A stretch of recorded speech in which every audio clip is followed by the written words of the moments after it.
and I'm going to be telling you about my Project Lab experiment, which looked at the effect of pH on predator avoidance behavior in freshwater snails.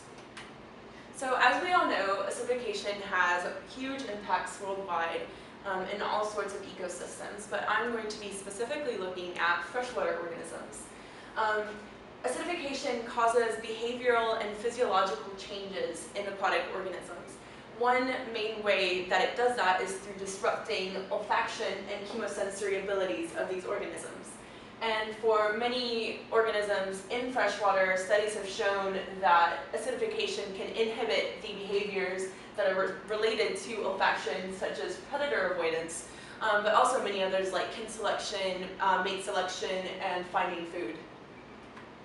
The study organism that I chose specifically is a mollusk, Physa, which is a common freshwater snail that uses olfactory cues to detect predators. And I thought it'd be interesting to look at the change in this ability to detect predators in conditions where the pH is changed.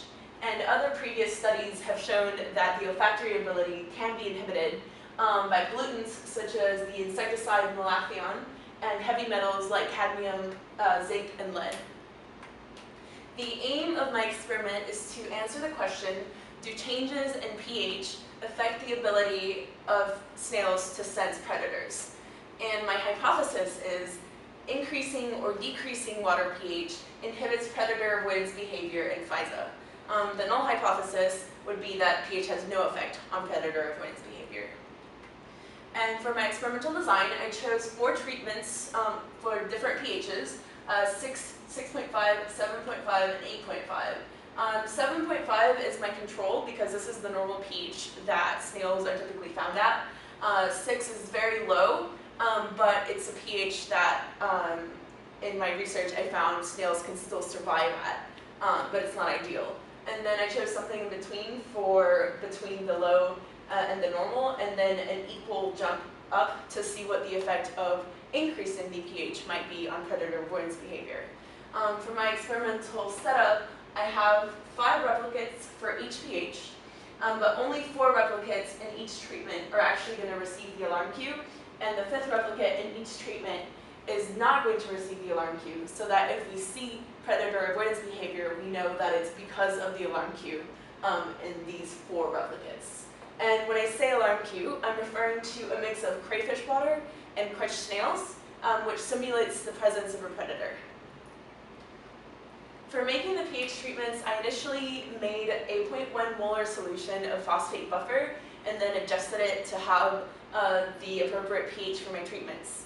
Unfortunately, this was too concentrated and all of my snails died of osmotic shock. So what I've been doing this week is waiting on more snails to arrive, and in the meantime running an experiment to see which concentration of the buffer is actually okay for the snails.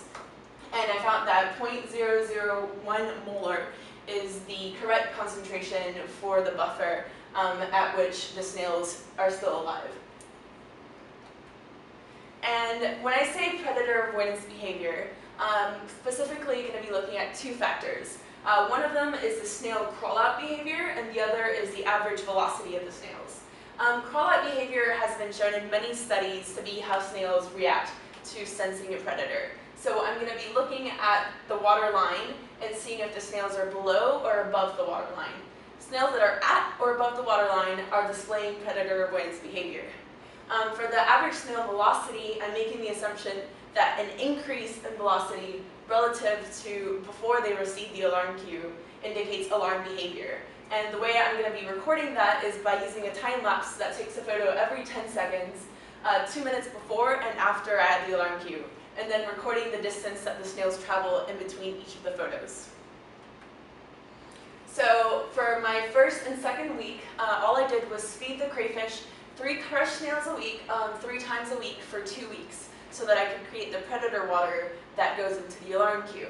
And then on the 3rd week, the first day of my experiment would be set up the camera, add the alarm cue, and then record the position of the snails as I discussed for the crawl-out experiment for 30 minutes, every 30 minutes for 4 hours, and then repeat this measurement on days 2 and 3, 24 hours after the additional after the addition of the alarm cue.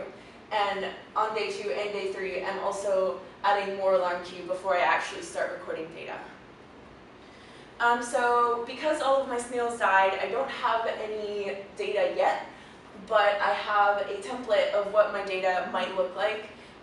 This specific graph that I made is what my data would look like if my hypotheses were supported or my null hypotheses were rejected.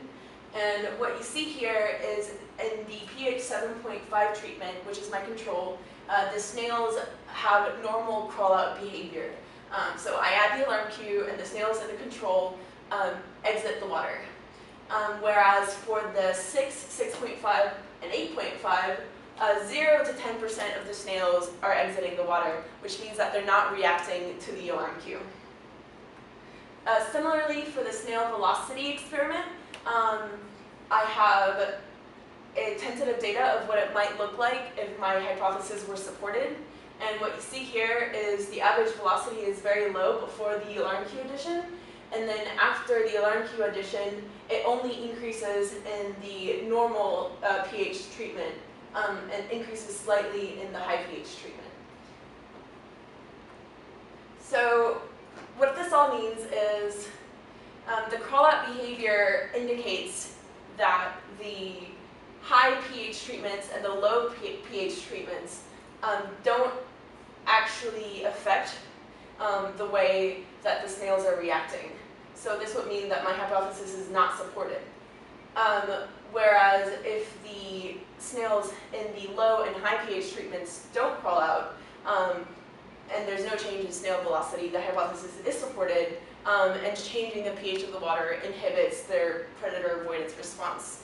And I also think it's worth discussing that the controls for this experiment help me interpret whether or not my hypothesis is reported, because the snails that receive the alarm cue are expected to show this behavior, while the snails that are in the control that doesn't receive the alarm cue are not expected to display this behavior.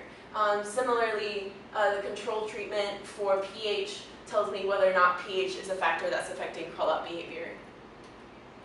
So, ecological implications of what I learned. If my hypothesis is supported, and changing the acidity of the water decreases the ability of snails to sense predator, this means that there's going to be a change in predator-prey interactions. And this has widespread ecological implications because it means that there will be changes in the predator and prey populations, which in turn change the ecosystem structure and function. And there will be selection within the species favoring individuals that are more sensitive to low concentrations of the olfactory cues, because this means that they'll be better able to detect predators in spite of the changes in pH. So that is my study, and hopefully I'll have more to share with you guys when I get my data, and that is all. Thank you.